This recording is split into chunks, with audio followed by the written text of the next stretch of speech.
Hey, this is Jared, just quickly popping in at the start here to say that you can always find the newest episodes of Pulp on your podcast streaming site of choice before they pop up here on YouTube. Have fun. Don't be fools out there.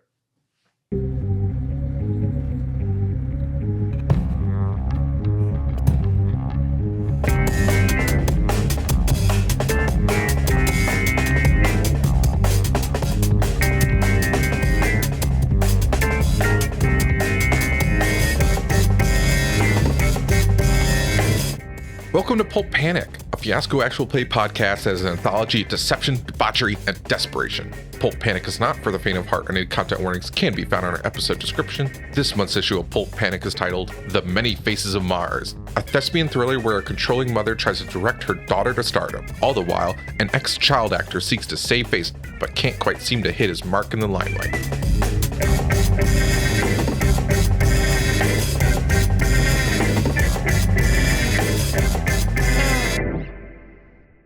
I wish I had a handlebar on my unicycle. Make it a lot easier. Hey, were you recording? Yeah. Cool. And welcome back to Pulp Panic. In this week, we are continuing on with Act 2 of insert title here. The Many Faces of Mars! Which is us playing the Break a Leg playset written by Megan Pederson and John Kelly. My name is Jared, one of your hosts, and today I am playing Red Hill, the local lightboard operator and all-around tech hand for the R. Pattinson Theater. A little vignette. The R. Pattinson Memorial The Theater. R. Pattinson Memorial Theater. Have some respect. About to say, Sorry. he's dead. That man's dead. I'm sorry. I'm sorry. On any given rehearsal day since Red's confrontation with Mars, Red has spent his time having lunch with Annie because her mom will not show up for lunch at all and spend time with her daughter. And Red recognizes loneliness in a kid a little bit too much from his own past. So he wants to make sure that this kid has someone at least. Aw. And to my left, the person Red was feuding with is... Hi, I'm Lucci, and I am playing Mars Amato Jr. I am a former child star, now turned lead in a off-Broadway production, and a lot's writing on it. A typical, Sunday for me. No, not even typical. I'll just describe part of my house. So I live inside of an apartment, but I have a storage unit in the basement where most people keep their bikes and stuff. But if you go down there, you'll just find binders upon binders of my headshots. So I send out 100 headshots a week. And I'm spreading a really wide net, so I have a headshot for every situation. I have ones of me in propeller hats. I have ones of me as old men. I've had ones of me. There's a headshot. It's called Headshots, and it's a bunch of them with me with my headshot. In case a JFK movie in case there's ever a JFK movie, I'm ready. Yeah. So there's just a lot. Also, really deep at the bottom of the cellar, you can find my first headshot from when I was Kid Clown, but you don't get to know what that looks like. No one does. I don't even remember anymore. It's been so long.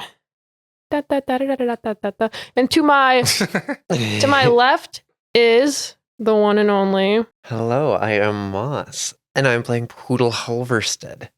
She is the principal at the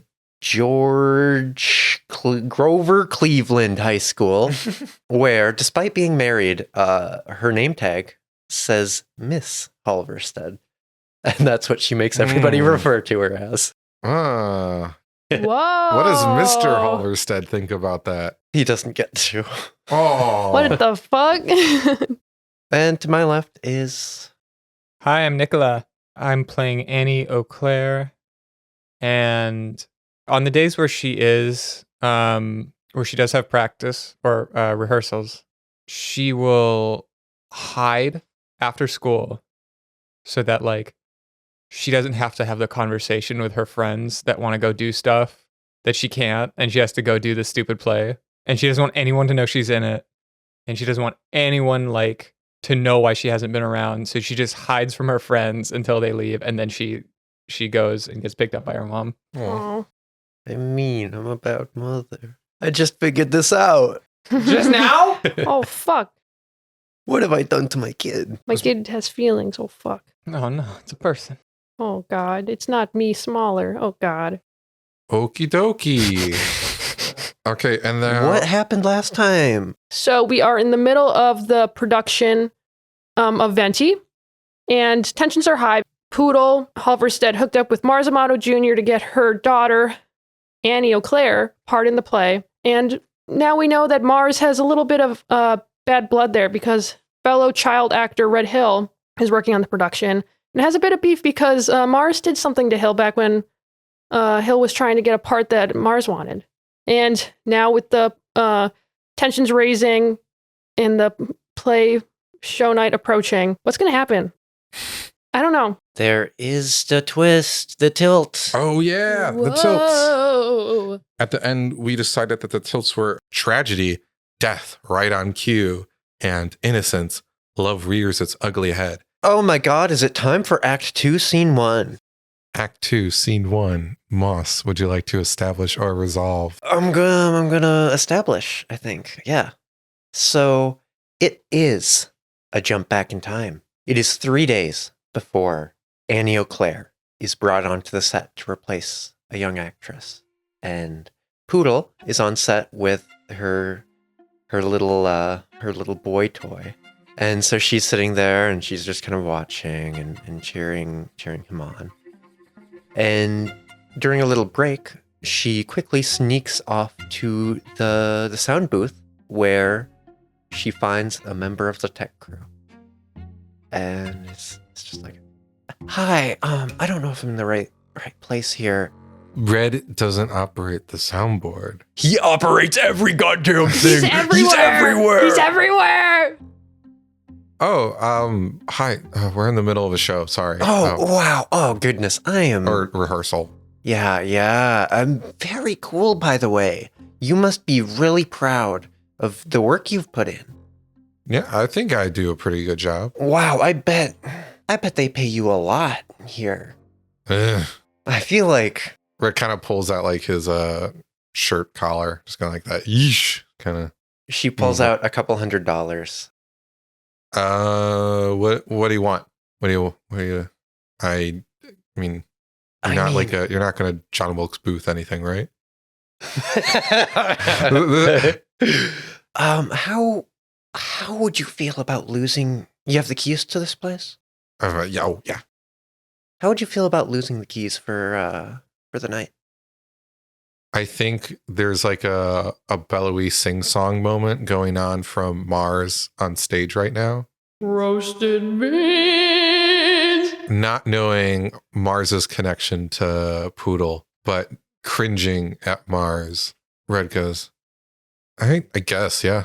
And he just kind of takes the carabiner that his keys are attached to. Smash cut to them being used to open the door as it's the dark and it's a late night rehearsal. This kid just can't get things right. So they're working into the night. Poodle sneaks up into the catwalk and starts to loosen a light slowly. And she sees this kid dancing about the stage. She's mapping it out where this kid's choreography is. As they cut and reset, she's like, okay, this light. And then she finishes loosening it up, detaches the safety cable, and waits as the kid does her scene. I'm cleaning up Venti after the lunch break, 'cause that's the name of the coffee shop.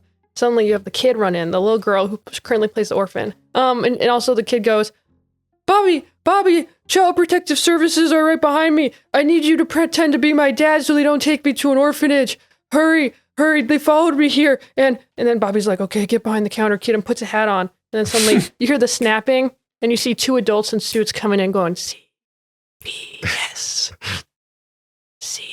CPS. They're approaching, and they're like, we're looking for a kid. It's me, C, and me, P. And then a third person pops up behind, and I'm S. And we're here, and we need the kid. We saw him rooting around the alley, and he's got to come with us. We'll take good care of him. We'll throw him into a home. And then a music starts playing after the kid's like, oh, but I already am home. This is my dad. Yeah, I'm the kid's father. Do you need something? You don't look like his father. What are you trying to say? You never heard of the Punnett Square recessive genes? Get out of my coffee shop. Prove that you're his father. Answer some questions. You want me to prove that I'm his father? And then music starts playing. And then you hear, we'll prove it right now. Bum, bum, bum, bum. I'm the kid's father. That's my dad. I can answer any question that you have. I know his favorite color. We'll say it at the same time. Blue, red. He is 13 years old. That's right. He loves muffins, blueberries. That's tight. We play catch every day. We'll say our favorite sport and in the same way. Baseball, football. I said catch. You don't play catch with football. It's baseball always. I'm sorry. I don't think they're onto us. We are dad and son. We have a lot of fun at the coffee shop. La la la. With that, la la la, there's a very insane, like, spinny away from one another, getting the child directly in Poodle's sights. And so she releases the light.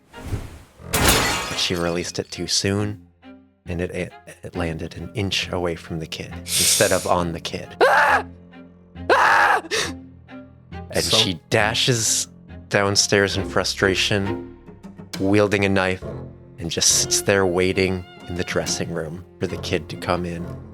And when the kid never does, she just slashes up some of the clothes and sneaks off. Oh, fuck. I think insane. Does make me doubt Red's fucking. Oh, Yeah, that's one more crazy. little note. There's a recycling bin costume in the same room she's waiting Oh, yeah. Okay, end scene. And in Act 2, we are keeping our dice, and I think that was good. After this, we will only have 2 good dice left. Act 2, Scene 2. Nicola, would you like to establish or resolve? in. I think I'd like to establish a scene. I think it's like the very end of the day, and you're like walking to your car, and I run up to you. Yeah. So it is outside of the R. Pattinson Memorial Theater in the parking lot. And what kind of car do you drive?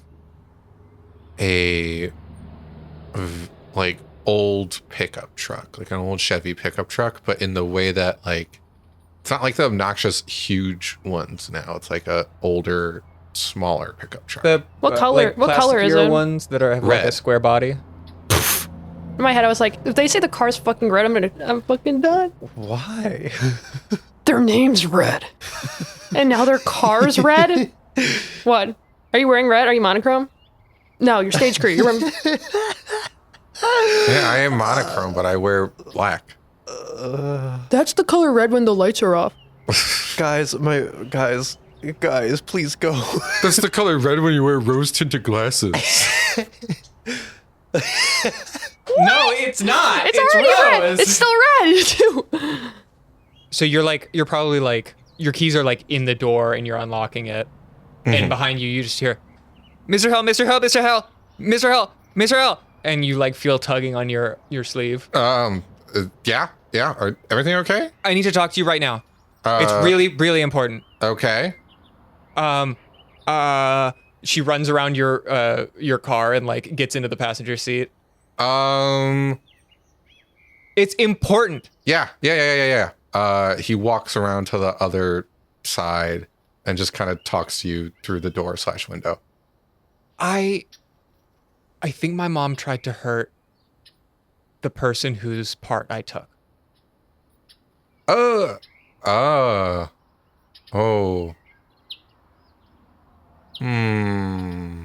Why? What makes you say that? A recycling bin told... No, sorry. A boy in a recycling bin told me... No, I hear how this sounds. But wait, no, it's not... I know the show. I mic'd him up. Oh, good. Okay, perfect. No, that seems all sensible. Cut you. Why do I need a microphone? I think he one of the recycling bins told me that they saw my mom loosening a bolt above a light when it came down on the old actress. Oh. What do I do? I don't know. I don't want to call the cops on my mom. I mean, But she tried to hurt someone. how? I mean, Mr. Hill! Is there evidence? I'm not saying I don't believe you. I'm just saying, like, is there, like, can you prove this? It's an eyewitness who said she was there and she was like cutting up clothes. I mean, like, that's still nothing. That's like, I mean, that's one person's testimony. It's not like you have like security camera footage or like an audio recording or whatever. I can't. No, I understand. I understand the frustration. I understand the fear. You've met my mom, right? Briefly. She gives you a look of like, she would do that shit. And she's just like, yeah, exactly. Even if your mom did do it, and we can't know for sure, that trash can is a lying piece of shit. That's fucking, I swear that fucking kid is stealing my batteries. I swear to God. I know he needs shit for his fucking Game Boy. Even if she did do it, you don't have any proof. That's nothing you can bring to the police or a person of authority. Like, what?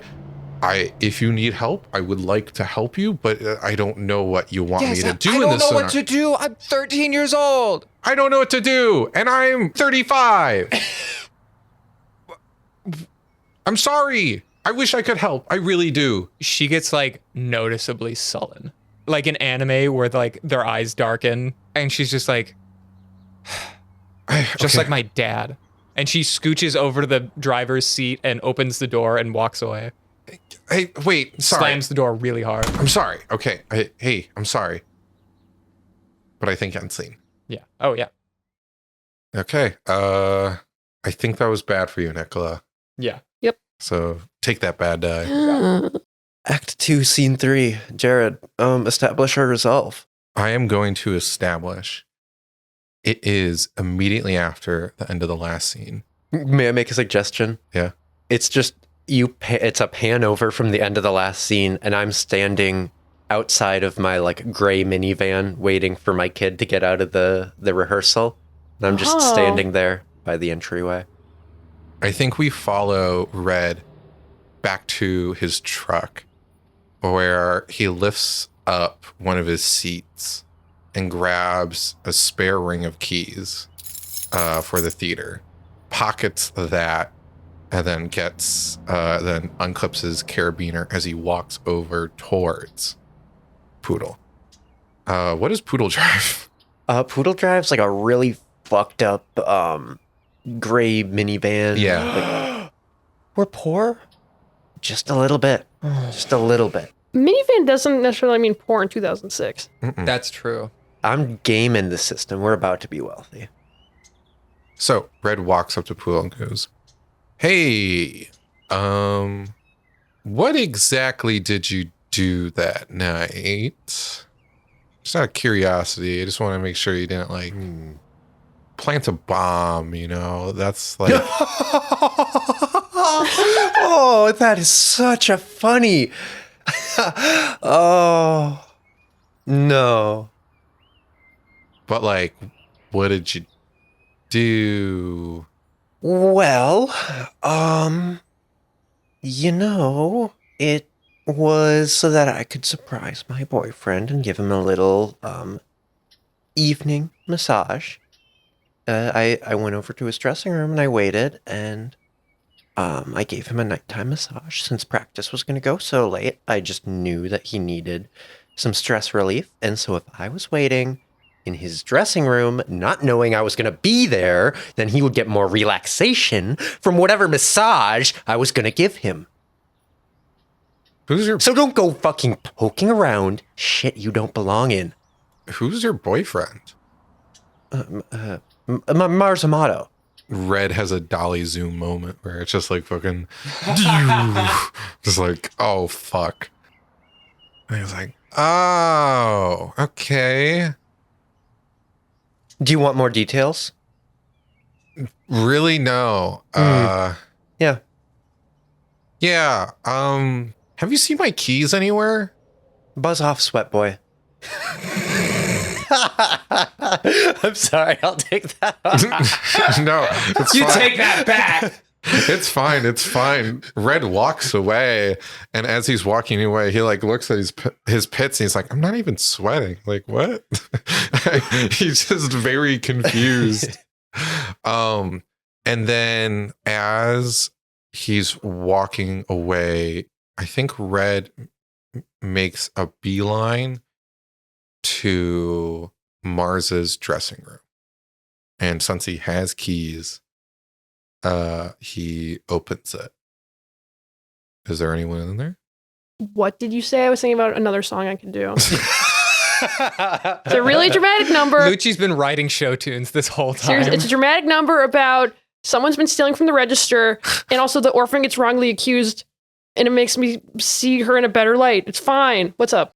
Red walks into Mars's dressing room.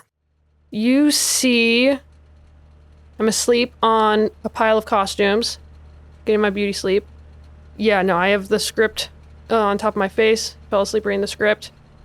When you exhale, does it like go up a little bit in Yeah, the it air and then does. come back down? Yeah, it does.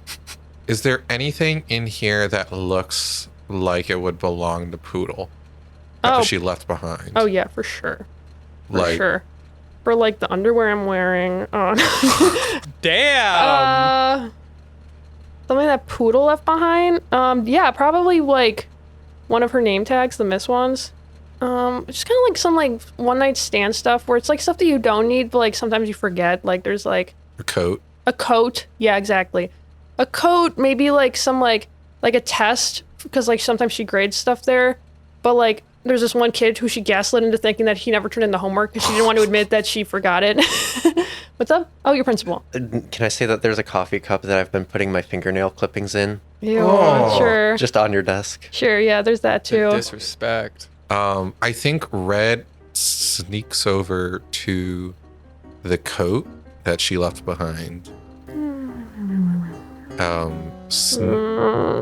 I roll over and I like kind of get in your way. No. No more coffee. Just kind of very gently tries to place his main set of keys in the coat pocket. Why don't you put two hands behind your back and do two numbers? You put one hand behind your back and do one number. And so Lucci has two chances to get your number. If we're gonna make a game of it, where like you have like 3 tries to get there, like successfully, or Yeah. 2, even 2. I think two. The first round is to get the keys in the coat. The second round is to sneak out of the room. Yeah. That sound fair? That's fair. Okay. Yes, I'm sleeping. I'm blowing it.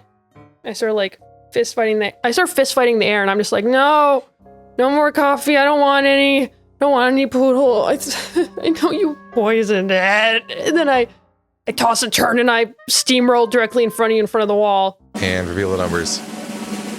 Fuck. I had 5. I had 3 and 1. Okay. Okay, so I have the keys in the coat pocket, and now I'm just trying to walk out. Okay. I stand up in my sleep. I established this earlier that I sleepwalk. I don't know if anyone remembers that, but I did. I do not. I don't. What did you say? I said that sometimes I sleepwalk the dance routines. You'll find it in the recording. I definitely said it. Okay. I don't- Okay. We'll trust you. No, We'll I trust you. Can you We'll imagine trust that all of us just gaslit Lucci? We'll trust you. We'll trust you. Oh, wait, no. I just want to stand upright and stand there. You know, like when you stand is kind of scary. Have you ever seen a sleepwalker? It's really fucking scary. Okay, so I'm just standing in the dressing room, just like still, and you don't know what I'm going to do next. It's kind of zombie-like. I'm just standing Red is there. just kind of walking backwards slowly. Okay. And reveal numbers. Yes! Yeah. I knew redoing them would work. Haha.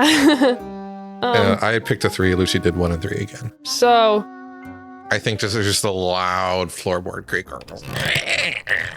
okay, so I'm standing. I open my eyes. I'm like, whoa. Are you doing okay? I heard like ruffling. I heard something about I'm like, Red. Oh, I noticed I'm standing, so I don't think you saw me sleeping. You caught me. I'm just practicing some of the dance moves for, my really hard climax. What? How long have you been in here for? What are you doing in my personal dressing room exactly? I literally just came in. I saw you sleepwalking, and I'm gonna be honest, it was a little scary. I heard some stuff going on. I wanted to check in. Okay. I know we've had some differences in the past, but I was just checking in. I just want to ask, have you seen my keys? I can't find my keys. And that's pretty fucking important. I mean, I have a backup, but I need my fucking keys. Keys aren't really in my line of work. I'm sorry. No, I haven't. Please don't tell anyone I was sleeping in the dressing room, please. I definitely won't. I can't go back to my apartment right now. Is- A very scary woman has a copy of my key, and I don't know when she's gonna pop in. I don't want to see her right now. Who has a copy of your key? It's someone I'm going steady with. Doesn't matter. Don't worry about it. It's personal, but just don't tell anyone. I'm the star. I have a certain image I have to uphold of being grander and demure and stuff. But the person you're seeing, took your keys? No. They have a copy because she made me make her one, so she can pop in whenever she wants. It doesn't matter. But yeah, I'm just crashing. What matters is just don't tell anyone that I'm sleeping here. I'm not going to tell you. It's just that key thing is honestly kind of concerning. If it was it seemed like it was against your consent. I technically said yes. I said yeah. It's okay. We have our differences. We can have a whole conversation about that later. We do. Just keep a lookout for my keys because that's pretty important. That's a pretty big safety I issue. will. Are we? I'm glad that you're in here. I have to go. Do you have to? Yes. I feel like I need to find my keys. I'll help you look for them. I think you need your sleep. It seemed like you're pretty restless right now. I don't know what you're talking about. I feel great. It'd be better if we split up and looked for clues. Okay, can we talk later though? I just feel like I don't know. I don't want there to be any bad blood between us, because we've known each other. We go back so far, I feel like it's pretty rare to know someone like that. I feel like we should get along, Let's just talk later, clown kid. Yeah, okay. And he leaves and closes the door. And the first person he encounters, he says he was sleeping in there. I start anxiety scratching my arms. The first person you encounter is the kid stuck in the trash can. End scene. I like that scene. Yeah, so did I. It was good. You got the keys in. Yeah. I have 3 good dice. Act 2, Scene 4. Lucci, would you like to establish or resolve? I'm going to establish. So it is opening night for Opening night. And the audience is filling in. It's good. Opening nights for most shows are popular, so it's full. It's pretty full. People are filing in. All 480 of the seats in our off-Broadway theater. Yeah. So close. So I'm in costume. I have a mic up. I have my makeup done. Peeking through the curtain at everyone filing in. And the main backwards thing is that I have flowers. I didn't receive them. I brought them here to give someone else. And I look for Poodle. Are you looking around backstage? Backstage. Because I know you'd be with your daughter probably. Yep. You find Poodle staring into the corner, kind of just shivering. Oh. In the place with all the costumes, just on all the racks. I give her a little fun little tap with my hip. She stops. Hey, Poods.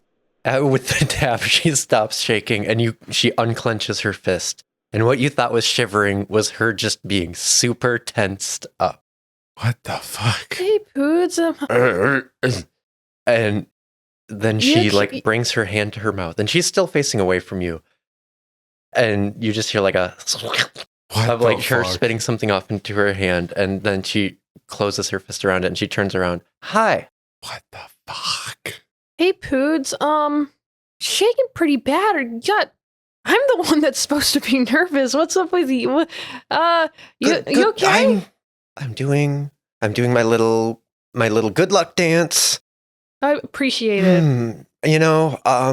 I kind of feel like you've been dodging me for this past week and a half, and I've kind of been on edge. I'm not dodging. Look what I have for you, and I give the flowers. I just wanted to thank you for making everything you've done for me this whole performance, and I just want everything to. I know it's been a weird week and a half, but I just need tonight to go perfect, and I know it won't unless we're perfect. She grabs your hand that's holding the flowers with the hand that's not clenching whatever she had in her mouth. And she's like, "We made this show perfect." You made this show perfect. We made this show perfect. Everything we did, Mm-hmm. we did for the right reasons. Yeah, of course. We did this for my daughter. Mm-hmm. And me. You can smell copper on her breath as she's like leaning closer. She fucking demon. It's just I got like flowers, and I have something even better than flowers. I used a lot of favors. I made a lot of phone calls, and there's a lot of like big name people in the audience side, like producers. So like, you know, they're gonna see your daughter. I mean, they're here for me too. But like, this could, I think, like, if this goes well, and you know, like nothing is, you know, goes wrong with the performance, nothing is like, you know, tampered with or anything. I just speaking, just creative mind actor, you know, none of this is specific, but like as long as nothing goes like super wrong and no one gets hurt, like I feel like this could be a good opportunity for, you know, her or me, you know, like really breaking out into like the acting This show world. is going to be on Broadway, and you are both going to be in the Broadway cast. You will both continue on to the Broadway cast. This show is going to be on Broadway. And she rips the flowers out of your hands. I like the sound of that. Okay, yeah, Nobody's going to fuck up. I know. I wouldn't. Of course not. I'm a professional. Yes. We've been doing like, come on. Yes. I know I've been avoiding for a week and a half. That's because I've been in character, and you know, like I'm in love with the venti girl, and whenever I see you, I just feel like I'm cheating on her, and I'm just like, we're totally good, and tonight's gonna go awesome. And also, we're gonna do this for once this hits Broadway, and we're the main cast. We'll be together every night for years as this thing's in production, and it's gonna be awesome. Yeah. You, me, and your daughter, Mm-hmm. and it's gonna be awesome. What a great thought. What a lovely thought. So where are you gonna be during my performance? I'm going to be in the audience. Obviously. Okay. I'm not going to miss opening night. I appreciate that. Okay. It'll be nice to look out there and see you. It'll give me something to, you know, someone to perform for. I'm so glad that you would come in and talk to me before the show. It really reassured me. Yeah, of course. You know? Yeah. Just want to make sure we're on the same page and that this show's gonna go well. And only metaphorical legs will be broken. Yes. Okay, good. Have you seen my daughter? Last time I saw her, I'm pretty sure she was, getting into costume? Or trying to get out of costume? She's been in costume pretty much for the past 4 months. I don't know. I can ask around. Thank you. What do you want? I can take a message. I'm just waiting for my daughter. Okay, well, I should probably go start doing warm-ups. Bye. Is that all you want to say? I love you.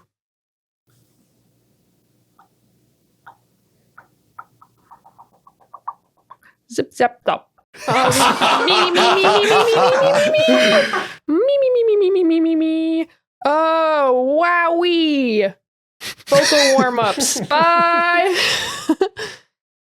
Scene? Scene. Yeah. I like that. I do not know what the fuck is going on with your character, and I like it a lot. I think that was bad For who? For me? you.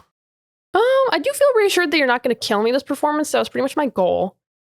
I just think I want to make sure that I really want this to go off without a hitch. Because I do want my big break. So good. I think good, actually. I don't think it was bad for you. Okay, Lucci takes our last good die.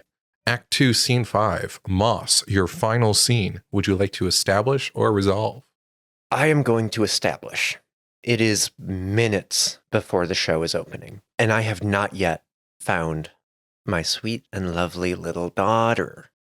She was a very large birth. I was going to make the same joke. Nice. And so I wander up to some place that I am not supposed to be. I'm like in the wings, and I see you preparing to get on. So I grab you by the scruff of the neck, and I Whoa. yoink you. Wait, what were you doing when she found you? I was feeding my Tamagotchi. With recycling bin Game Boy. Yeah. Okay. You're trying to ignore me? What? No. Or are you trying to disrespect me? No, I was I was getting ready for the show. Is your fucking mic on? I mean, yeah, probably. I want to wish you good luck. I have a good luck charm for you. Okay. And she takes out a screw. It's a bolt, more than a screw. that looks shockingly similar to a lot of the ones that would be used in the rigging and the lighting. And she takes that little nut and she like fastens it into one of your buttons through one of the buttonholes. So it's just like there's a bolt hanging through your shirt. Mm. This is going to be your little good luck charm tonight. Her eyes go wide. It's definitely sticky and wet. Well, oh, Yeah. that thing's probably ancient. Okay. Smells like stomach bile.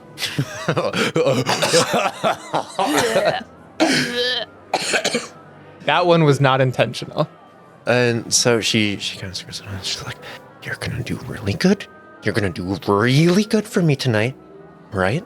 This is gonna be your chance for Broadway, Yeah. because you're gonna be here when the show goes to Broadway." Yeah. I can do that. That's fine. Did you hear if Dad was gonna come tonight? Why? Does it matter? It'd be nice to see him. I just It seems like all you care about is your father these days. He didn't make you a Gerber baby. I did. I made you a Gerber baby. Well, I remember going on fishing trips, but I don't really remember being a Gerber baby. Okay. Yeah, no. Sorry. Thank you. Is that what you wanted? Yes. Thank you. Yes, I want thanks. Oh. I brought you here. You are one of the stars in a production that's going to Broadway, and you haven't even thanked me yet. You don't know the half of what I've done to get you this role. Knock on the door. You see one of like those like just people that lead people to their seats come in. Ushers. Ushers and Usher. is Usher there. walks in. Usher walks in. It's like, hey, Annie Auclair. Yeah, I just like someone's. You have someone's in the audience. He's one. It's your father. He's attending the performance tonight, and he just like. She fully shakes out of like the scared little kid thing and like just like perks up, stands up straight, and she's like, "Dad." I mean, he's like nowhere near here, but like, yeah, that's the one. That's the guy. So yeah, he just wanted me to let you know because I guess he forgot to tell you. I don't know. Yeah. But thank you. Okay. And when you look back around, Poodle is gone. She's dipped. Ooh. Fuck, she's like Batman. End scene. Okay. Was that an okay detail? Yeah. Or do you want... So that went bad for you? I mean, I gave the piece of evidence to my kid, and she will be able to connect it to me. Yeah. It's... While I didn't know it... That was a threat, right? Yeah. So that went badly from us, and that's the only way the scene could have gone, and that's the only way the scenes are gonna go until the very last scene. Nicola, Act 2, Scene 6, your last scene. Will you establish or resolve? I would like to resolve, please. So on stage right now, the audience is probably the most quiet they've been the whole time. They're not really giving the performer anything. It's a woman alone. She Okay, was you know musicals, it's not like a conversation with the audience. Give and the them actors. nothing. Yes, well, at least there's like cheering and stuff. I don't know. The vibes. The vibes. Yeah, The no, vibes. The wrong. vibes are bad. You hear some gasps and whispers during this song. It's a woman and she's one of the only employees. She's just a recurring comedic character. Very like prude-ish. And yeah, she's closing all by herself for the first time. And she's like finally coming to terms with who she is through like this like new job. And she sees the milk frother. And she's all like and also she's always been told that, you know what, like, oh, touching yourself down there, that's the devil. You better not do that. And now she's all like, and now she's alone with this milk frother. And there's just this scene where she like masturbates through dance. And she's all like, what is this feeling? This feeling I'm feeling. This feeling I'm feeling has me feeling a certain way. I was raised Catholic. We were told that we should lack with touching ourselves in ways that are gay. Masturbation is a sin. and it will never help you win your way into the pearly gates of heaven. But now I'm alone with this milk frother. And I think I kind of want a bone. So I'm going to froth my milk. I'm going to froth my lady milk. 2% whole skim. My milk's going to be frothed. My lady milk. My lady milk. I'm all alone in a coffee shop with my lady milk. That's all I got. I could keep going. So where's Coffee needs milk to go down easy. Would life go down easier if I did this more often? It sure feels like it would, because it feels so good to froth my lady milk. Oh, wah, ee, wah, ooh, Is this wah, death right on cue? lady milk. And the audience is not having it. The audience is not having it. Someone from the audience grabs a spear and throws it through the woman. Oh. Wait, do we want this to be the death on No, cue? no, Oh, okay. that was a joke. So where's Annie during the scene? Doesn't matter. I don't care. Is someone going to come into this? I finished. I finished closing, and also I finished myself at the same time. Wait, I have one more thing to clean up. But The critic in the audience leans over to the other critic and he goes, I don't know why she explained the joke. Like, curtains close. Curtains close. And then the curtains reopen, and it is an orphan scene. Do you want to do your scene now? No, I think we're good. What? I think we got it. Job's done, y'all. I just established. I can keep going. Stop. I can keep going. I got more Just songs. let Nicola go. I got more songs. I bet she could. So the curtains open back up for you, and this is like your big scene where you're like about to get captured, and you get to do one little monologue, and you're out on the stage alone.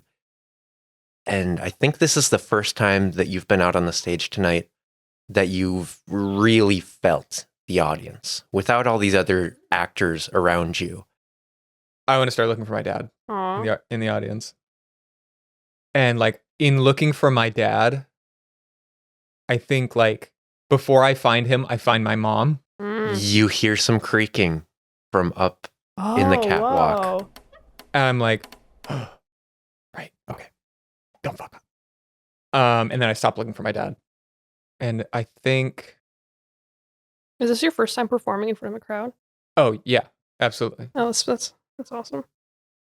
So it's like, it's this big like moment of I've been like running away from CP and S, all three of them. Okay, so Annie's character has just been chased back into the coffee shop. Mhm. She's standing in the middle of the coffee shop set, and a light is beaming down onto her. So it's basically just me and the circle of ground I'm standing on being lit. Oh, so everything else is dark? And she looks out into the audience and she starts to monologue and like address the crowd. Where are all the adults? Where are all of the people who are supposed to never let me down? Where's my mom and where's my dad? Where's the rest of my family? I don't know where my dad is, but I know my mom's up there. And she moves over to the second mark out of the light. And as she does so, it appears that she trips over her like long, baggy vagabond pants. And in doing so, like unplugs the lav pack or like the microphone pack that was clipped to her back, and the whole theater fills with like feedback. The stage lights go off so that the audience can't see like the actor making a mistake. but it's like too late and you still can, and you can still hear the feedback. And I think a light falls. The curtains close. Where does the light fall? How close to you? We don't know. The audience murmurs. Panic. But Yep. murmur. End scene. I think that went bad. Oh, yeah. Yeah! Yeah. Act 2, Scene 7, my scene. I'm going to establish. It is. I can't believe I'm saying this. During the masturbation song, we rewind slightly. Can't you? Can't you believe you're saying during the masturbation song on this show? I can't believe it. We see Red up in the light booth working the weird spotlight and the cues for the weird masturbation song that he never understood. Can I say it's his favorite because he gets to do the most creative shit with the lighting? Oh, for sure. Yeah, he's as a musical, he does not understand it, but is it fun with the lighting? Yes. He's made his peace. He's made his peas. You win some, you lose some. As the song winds down and the curtains close, that's when Red notices someone up on the catwalk. And since the next scene is like pretty easy, it's just the one cue. He goes to cue by hitting the button, and he puts on his like intercom headset to talk to the other couple tech people. And he goes, "Hey, Anthony, just watch the cues, please. Watch the sound. Thank you. I'll be right back. I just really have to pee quickly." And then puts the headset down. And Red walks out onto the catwalk as Annie is giving this monologue. And I think he spots Poodle, and he kind of makes direct eye contact. And he kind of like, I so badly want to mime, but this is an audio form, so I have to explain all these motions. But he kind of like tries to make eye contact with Poodle in the dark, kind of waves his arms around like, "What the fuck you doing?" She kind of like puts her hands up very slowly at first, like she slowly raises them and then like throws her hands up, jazz hands. Makes a little like, ooh, surprise face. Wait, I fucking love her now. And then she like pretends to like jump off to the side. And then she like leans back in the middle and goes, "Gah," shakes her head no while going, "Gah." What the fuck is wrong with her? Red puts his finger up to his lips like, "Shush." She shakes her head yes and smiles. Red looks down below where she's standing. What is she above? Right now, she made her way to the one light that is on while her kid is giving a monologue downstairs. So she is right above her kid giving a monologue. Okay.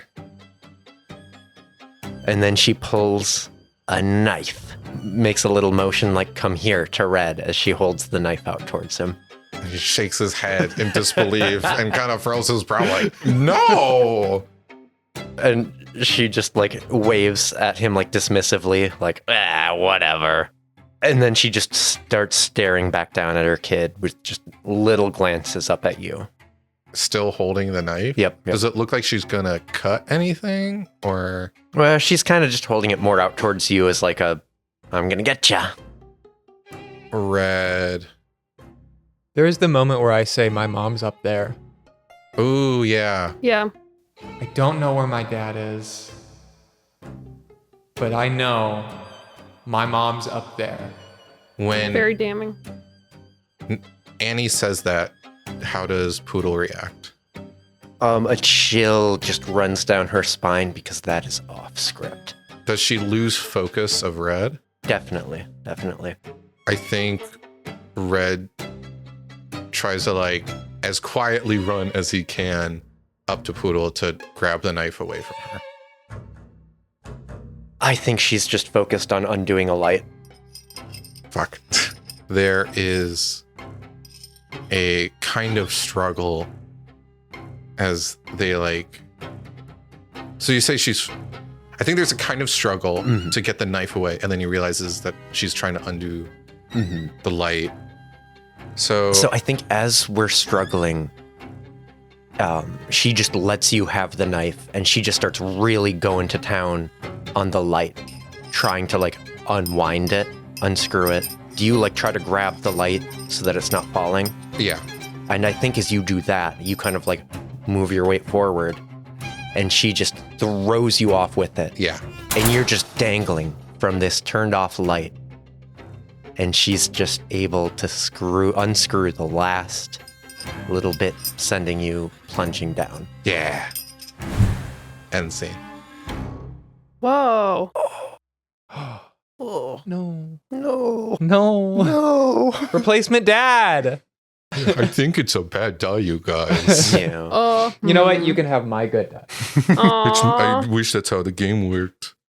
Act 2, Scene 8. Lucci, the final scene. Would you like to establish or resolve? I'm going to establish. The curtains closed, the lights are dark. No one's in the booth to turn the lights on. There's a guy who has cues, but a guy who is not prepared for something like this. And as I was in the wings, I'm the first one to the light and the first one to see Red Hill on the ground. Broken legs, a knife in his side. Not doing well. Help. Red, oh my God, what happened? Yeah, where's Annie during this? Right next to you, I imagine. Annie, get, this isn't for kids. Get out here. I got this. Don't worry about him. I'm gonna do everything. Get it. What is going on? Go hang out with your recycling can. This is adults only. This is fine. This is fine. This is like makeup. Go. This is my friend. I don't. Go. What? I know he's gonna be okay. He's my friend too. I mean, You're making things worse right Annie now. hearing "go" is like it's like a dog thing of just like, okay, I know what that means. Okay, go. Turn back down, and I like look at the bleeding. So I'm like, hey, buddy, you're gonna be okay. Okay. Poodle was up in the catwalks. I need help. I need help. I'm sorry. I'm sorry. Don't waste your energy. Don't waste your energy. You're injured. Like, you're hurt. I'm gonna bring you to a hospital as soon as the show's over. I just need you. We're gonna go back to the recording booth. I'm gonna sit you up in a chair really nice and comfy. It's gonna feel... No, I need help now. I'm sorry. I know. I'm sorry. Here's the thing. You're on the clock. You have to earn the help. Oh my God. If you want me to bring you to the hospital, you just have to help. Psycho. I'm not crazy. The show must go on. People paid money to be here. We don't want to waste I know you do. And also, I need help. I see my bone. Yeah. It's still there. We'll put it back in a little bit. God, you fucking psycho. The lights turn on, but it's the emergency lights, so everything is just like a red hue. Okay, we don't have much time. Okay, so I start dragging. Don't worry. Shh. So I start dragging him down like the secret tunnel, and I'm just like, buddy, like, do you believe in fate? Because, like, not at all. I do. No. I think there was fate that you were there the day I got Clown Kid. You know, I wouldn't have gone the part if I hadn't pushed you down the stairs. And now, I think it's fate that you're here today because that light was supposed to hit me and it didn't. You're fucking crazy. So I really appreciate you taking the literal fall for me again so I can freaking jumpstart my career. I really appreciate you. You fucking psycho. God fucking damn it. Motherfuck, this hurts. If you miss a single cue, remember, I'm not bringing you to the hospital. You fucking psycho. I'm sorry. Fuck. Okay, so I set him up. And also I go, usually people mean break a leg metaphorically, buddy. Also not for the stage tech. Yeah, you are really good at what you do. So, just fucking do what you do best. And then I leave. I close the door because the show must go on. I'm not going to get it. And then I find Annie. Because Annie find Annie in the grasp of her mother. Poodle is holding Annie by like the elbows and just kind of shaking her around a little bit, being, we're just a bunch of crazy guys and dolls. We're just a bunch of crazy guys and dolls. We're just a bunch of crazy. Come on, sing it. We're just a bunch of crazy guys and dolls. We're just a bunch of crazy. Come on. You love this episode. It's The Simpsons. Mark Hamill in The Simpsons. I didn't know that. That's interesting. Guys and dolls. Hey guys, I think we should probably warm up for our next big number, Annie. The show must go on, And I think Poodle just throws Annie to the ground and looks. I catch Annie. Because I'm like. Not that I care about Annie, but I care about the performer. Yeah. Buddy, Whoa! Star of the show! Star of the show! You know, one of your performers is kind of a little bit of a weak link in the chain. Talking about Annie? You're being hard on Annie. Like, She messed up her line. she did. Her first performance, you should see how many times I messed up on Kid Clown the first time. Basically improvised that first episode.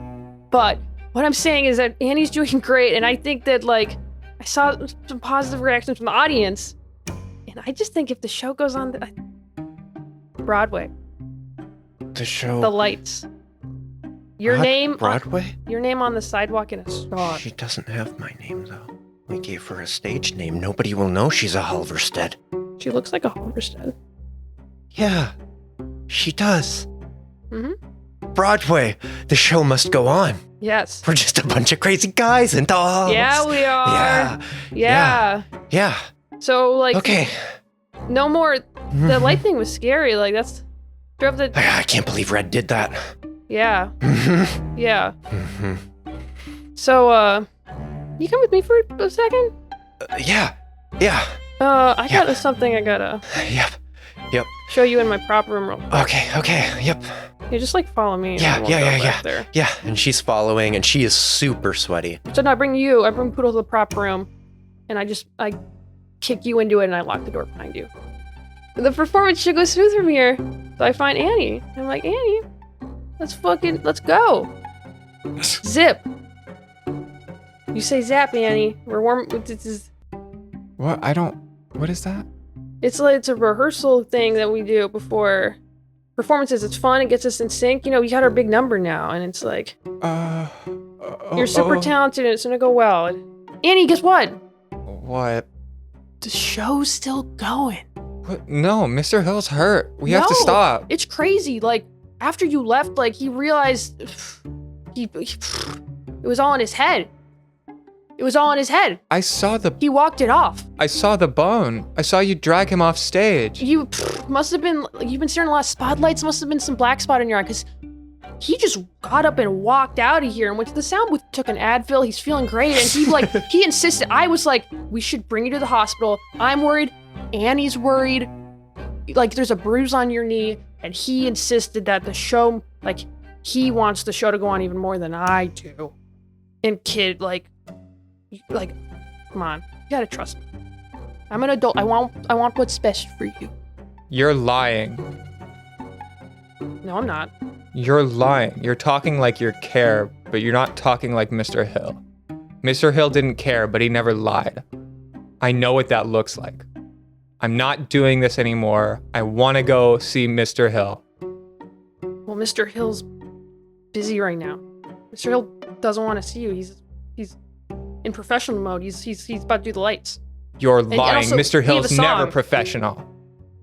Mr. Hill is professional. What do you mean? No. I want to go see Mr. Hill and I do you want to mean see no? my dad. We've been rehearsing this for weeks. There's everybody out there paid. Mr. Hill's ready. I'm ready. You're ready. We're off book. Everybody's ready. People are there. The scouts are there. This is our big break. This is your big moment. This is the start of your acting career. I don't care. I don't want to act. I just want to see my dad and I want to make sure Mr. Hill's okay. You know what? Get the fuck out of here. I don't need you. I don't need you for this final performance. I knew it. You don't have the thespian blood in you. But you don't want to be an actor? Okay, then I don't need you. Get out of here. I'll do the show by myself. Fine. Yeah, fine. You weren't even that great anyways. I think as she makes her way off stage, she dumps her whole costume, unbeknownst to her, in the trash can that the incredibly hot light that is still sparking. What if you were just throwing it away in garbage can, kid? He's like, hey, are you leaving? Are you getting out of here? Can I come? Can you help me? How long have you been in there? I look at tally marks inside. Can I come with you, please? Yeah. Show must go on. I don't need anyone. I got this. So yeah, I'm on stage. Curtain. I like snap at the stage check. Like open the curtain. Sure, I guess. I look at the confused audience. The lights come up. I'm on my knees like a kid. What? What the fuck? This is my dad. I am his son. This is my dad. I'm his real son. Wait, no, I did that backwards. I am his son. This is my dad. I am his son. We can't prove it. Yes, we can. 'Cause this is my dad and I'm his son. Ask us any questions. The pit band is like awkwardly just watching you. A couple of them started to play, but they've all stopped. We're both brunette. We both have hands. We both are a really big fan of baseball. The lights are keeping with for the most part in terms of like the fun effects and whatever. And I think as you hit the crescendo, like the climax of your song, the lights keeping with there being no music, you go to do like one of those like knee slide fucking moves. As like a, yeah. Do you believe us? But you miss the mark. Well, here's the thing. You would have hit the mark if the mark had been where it had been the last week. But the mark's moved. And the light shines down right where the mark is now, which you are not in. And another moving light up ahead goes to swing around to do a fancy effect, and it hits another light, which knocks and falls and hits you on the old mark. And you're dead. Oh my, if you get it right, you live, but if you fail, you die. Yeah. Who's wrong now, motherfucker? Who's wrong now? End scene. I think that was bad because you died. And I'm sorry. The tilt decided it. Totally. Yeah, no, that wasn't personal at all. Jared, I'm not mad at you. I'm not genuinely pissed that you would kill me. You're your oldest friend. You motherfucker. I'm sorry. We went to kindergarten together, whatever. We played imaginary friends together, whatever. Yeah. Okay. And that has been Act 2 of Break a Leg. We don't have a title yet at this point. And stay tuned after our little credits in a second to hear the aftermath scenes and what happened to these characters after this fateful evening. And also to hear what our next playset was going to be. It's going to be pretty big, so you should stick around because there's a cool announcement with it. We're going to now, before credits, roll our dice to just get a vague idea of where these characters end up. We're going to add together our good die and our bad die to get a fun number. Moss threw her dice on the ground. Oh, fuck. Oh, fuck. Could have been worse. Could have been worse. Wait, no. Not as worse as mine. I got 0. Oh, no. Fuck. Oh, no. Everyone loved Oh, no. my character was the likable one. How could this happen? I'm kidding. 0 is the absolute The worst thing in the universe. Yep. Death would be better. Well, I'm already dead. Yeah. Okay, whoops. well, I'll figure it out. Moss, what did you get? Uh-oh. I got a +3. Grim. The stress and trauma from your little adventure are going to haunt you forever. Bits of your soul are destroyed, and you are missing a piece or two. In a few years, children are going to cry when you get too close. All of your plans have ended in complete ruin. Well, yo, that sounds like my life already. I also got +3. Nicola, what did you We should get? do Grim, is that I got right? -2. Oh, These endings suck. Which is crazy, because it wasn't that bad for... Well, I guess it was What one. did we do? Black 2. Brutal. Wounds that will never heal, for starters. Stuff sawn off, blown off, or burned off on your way to grand, ignominious failure. Kiss whatever you care goodbye. You may die, but you may not. it is wild that we got such low numbers, at least Nicola and I, because like I had 3 good die and 1 bad die. Nicola had 3 bad die and 1 good die. So in theory, we were like probable to get Holy shit. mid numbers on either side. But The dice have spoken. yeah, that was unlucky. Thank you so much for listening to our podcast. Thank you to Bully Pulp Games for letting us use their wonderful game. Thank you to Luca Monfrey for our spectacular intro music. You can follow them at Horrible Smell on Instagram. Most of our production music is by Joel Stedler. You can follow him on his Patreon. Our outro music is Inward by Hans Troost.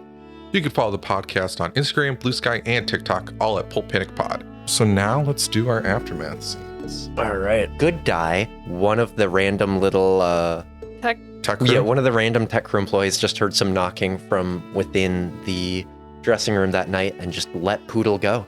Hmm. Bad die?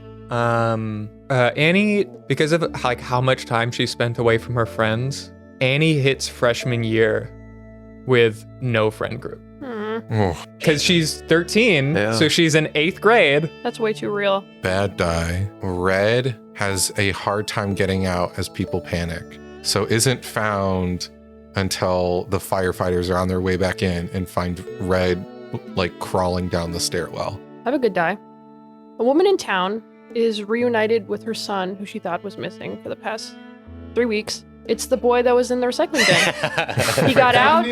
There have been missing signs on milk cartons for a little bit, but None of them looked like a recycling bin. nope, she's crying and she's happy, and he's happy. And that's one of my good dice. In a bad die, Poodle's husband files for divorce. Poodle loses custody. Poodle loses all of the money she has saved, so she has to move into a shitty dump of an apartment. So in another bad die, I think that in her like late 20s and 30s, Annie becomes a drama director for a local middle school. Whoa. When Red is finally rescued by the ambulance, he ends up like making it to the hospital okay. So he's rescued, but they had to amputate his leg. One person from the show that day got discovered by an agent before everything went up in flames. And it's the woman who did the milk frothing masturbation song. bless. God bless. People didn't understand it, but critics aren't normal people. And he saw a lot of potential for her in a one woman show. She got off. And she stole the milk frother after the production. In a good die for Poodle, she successfully lobbies to get corporal punishment put back in schools in the city. Jesus. She can be as bad of a principal as she likes. Jesus Christ.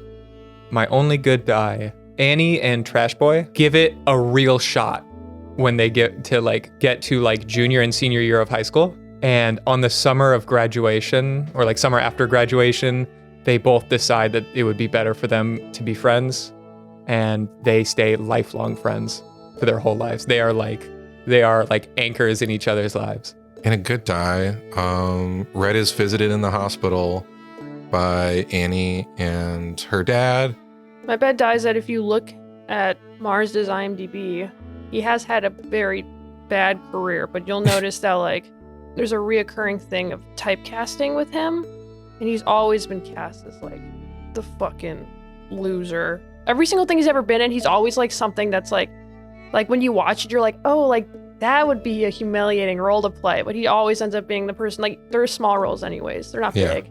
They're in commercials for hemorrhoids. They're it's like the flasher in a crime thing that's in there for 10 seconds. He always gets the worst roles, but he just was hoping that they'd work towards something, not his death. So he's always been I don't know, even Clown Kid, even though it was a lead role, I still think people probably made fun of him. Nobody's Clown Kid was so cool. Yeah. Clown Kid was a fucking loser too. In 20 years, when Poodle is trying to retire, she had banked a lot of her career on the old students that went through her school coming back around and being like, wow, you really set us on the right path.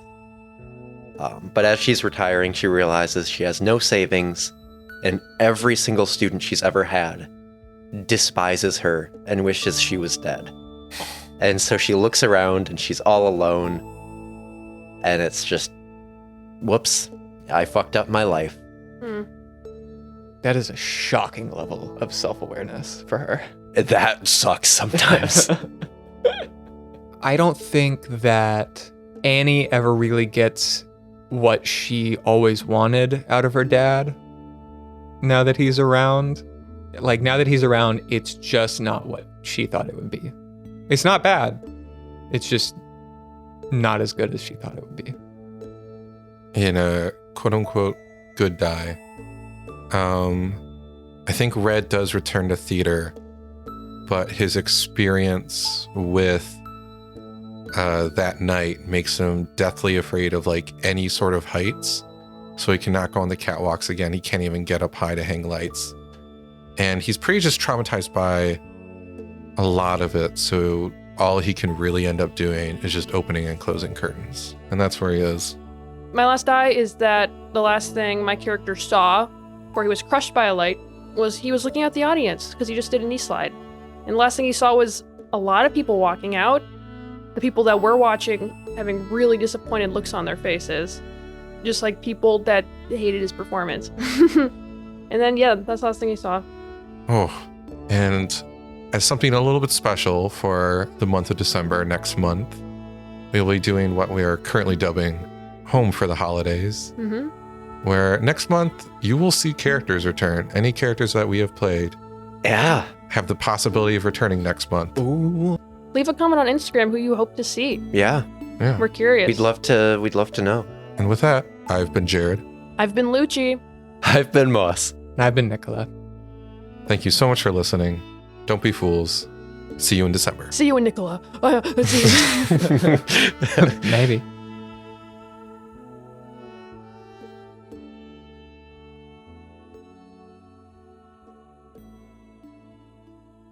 They walk outside a wedding chapel. It is December. There's definitely snow on the ground. It's one of those very slushy Decembers where it snowed a lot, but it's just all slush. And Alex takes out a lighter, a cigarette, and starts smoking it. She's like, this is a lot. Holy cow. I know I'm marrying a guy, but like, I didn't think it'd be this much. I mean, fucking, holy hell. Right?